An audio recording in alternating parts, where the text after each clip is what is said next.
প্রিয় দর্শক বন্ধুরা, আপনাদের সবাইকেই জানাচ্ছি স্বাগতম। ফের একবার আবহাওয়ার গুরুত্বপূর্ণ আপডেট নিয়ে চলে এসেছি। তো দেখতেই পাচ্ছি কিন্তু পশ্চিমবঙ্গের দক্ষিণবঙ্গ বিভাগে কিন্তু ঝড় বৃষ্টির সম্ভাবনা আছে। দেখতেই পাচ্ছি তার মধ্যে রয়েছে পুরুলিয়া, বাঁকুড়া, খড়গপুর, ঝাড়গ্রাম, আরও দেখতে পাচ্ছি আমরা দুর্গাপুর, বর্ধমান, আরামবাগ, চন্দ্রকোনা, চন্দননগর, কোলাঘাট, কলকাতা, হলদিয়া, জলেশ্বর, বলেশ্বর, বেলদা, মন্দারমণি, এই সর্বত্র নিয়ে কিন্তু ঝড় বৃষ্টির সম্ভাবনা রয়েছে। তো ঠিক কবে থেকে ঝড় বৃষ্টির সম্ভাবনা আছে তো দেখে নেওয়ার চেষ্টা করব। তো দেখতে পাচ্ছি কিন্তু আগামীকালে ঠিক রাত্রের পর থেকেই দেখতে পাচ্ছি কিন্তু হালকা মেঘাচ্ছন্ন পরিস্থিতি তৈরি হবে উড়িষ্যার উপকূলে। তারপর দেখতে পাচ্ছি পশ্চিমী ঝঞ্ঝা দেখতে পাচ্ছি ধীরে ধীরে এগিয়ে আসছে পশ্চিমবঙ্গের দিকেই। সোমবার ঠিক বিকেলের পর থেকে কিন্তু ঝড় বৃষ্টি শুরু হয়ে যাবে পশ্চিমবঙ্গের দক্ষিণবঙ্গ বিভাগের একাধিক অংশে। বিক্ষিপ্ত বজ্রবিদ্যুৎ সহ বৃষ্টি শুরু হয়ে যাবে সোমবার, দেখতেই পাচ্ছি আমরা। এবং দেখতে পাচ্ছি আমরা দার্জিলিং, শিলিগুড়ি, আলিপুরদুয়ার, কোচবিহার, এই সর্বত্রতেও কিন্তু বৃষ্টির সম্ভাবনা আছে এবং অতি ভারী বৃষ্টির সম্ভাবনা রয়েছে বাংলাদেশের সিলেট, আর দেখতে পাচ্ছি আমরা শিলিং, মেঘালয়, শিলাচর, ত্রিপুরা, আজওয়াল, মণিপুর এবং আসাম, এই সর্বত্র নিয়ে কিন্তু অতি ভারী বৃষ্টির সম্ভাবনা রয়েছে আগামী পরশুদিন। এবং যত টাইম এগোবে দেখে নেওয়ার চেষ্টা করবো কীরকম পরিস্থিতি থাকার সম্ভাবনা আছে পশ্চিমবঙ্গের ওপর।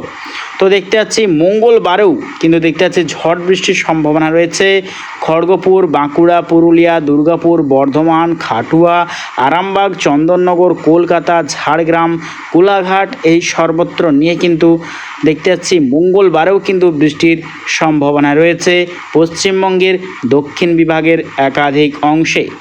তো যত টাইম এগোবে দেখে নেওয়ার চেষ্টা করবে কীরকম পরিস্থিতি থাকার সম্ভাবনা। তো দেখতে পাচ্ছি বুধবার কিন্তু ত্রিপুরার সর্বত্রে কিন্তু অতি ভারী বৃষ্টির সম্ভাবনা রয়েছে।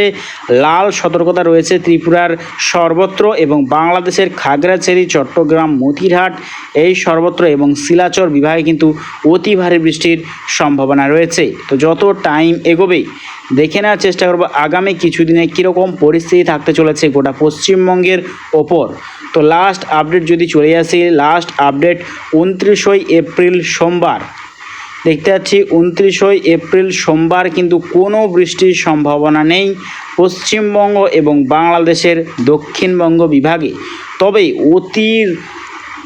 তবে অতি তাপপ্রবাহের আশঙ্কা, অতি গরম দেখতে পাচ্ছি কিন্তু প্রচণ্ড ভয়ঙ্কর গরম কিন্তু বৃদ্ধির আশঙ্কা আছে। তবে এই যে গরম তা কিন্তু কালবৈশাখীর সম্ভাবনা থাকছে পশ্চিমবঙ্গের একাধিক অংশে। আরও যে আপডেট দেখতে পাচ্ছি বঙ্গোপসাগরের ওপর যে 29 থেকে 30 ডিগ্রি সেলসিয়াস টেম্পারেচার, তা কিন্তু ঘূর্ণিঝড় হওয়ার সম্ভাবনা প্রবল থাকছে আন্দামান নিকোবর দ্বীপপুঞ্জের কাছাকাছি অংশ নিয়ে।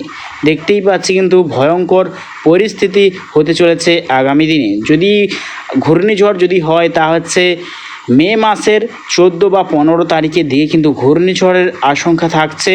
দেখতেই পাচ্ছি কিন্তু বঙ্গোপসাগর কিন্তু ধীরে ধীরে উত্তাল হতে শুরু করেছে। আরও যে একটা আপডেট তা হচ্ছে আরব সাগরে কিন্তু অলরেডি ঘূর্ণিঝড় হওয়ার সম্ভাবনা প্রবল আছে। 29 এপ্রিল কিন্তু আরব সাগরে ঘূর্ণিঝড় তৈরি হবে, তা কিন্তু দেখতে পাচ্ছি আমরা ওমান বা ইয়েমান কাছ থেকে যাবে এই ঘূর্ণিঝড়, তা ল্যান্ডফল করবে ইয়েমান বা ওমানের সাইডে। তো প্রিয় দর্শক বন্ধুরা, ভিডিওটা যদি ভালো লেগে থাকে অবশ্যই এটা লাইক করবেন এবং অবশ্যই প্রত্যেকদিন লেটেস্ট আপডেট পাওয়ার জন্য অবশ্যই সাবস্ক্রাইব করে রাখবেন। তো আজ এটুকুটাই।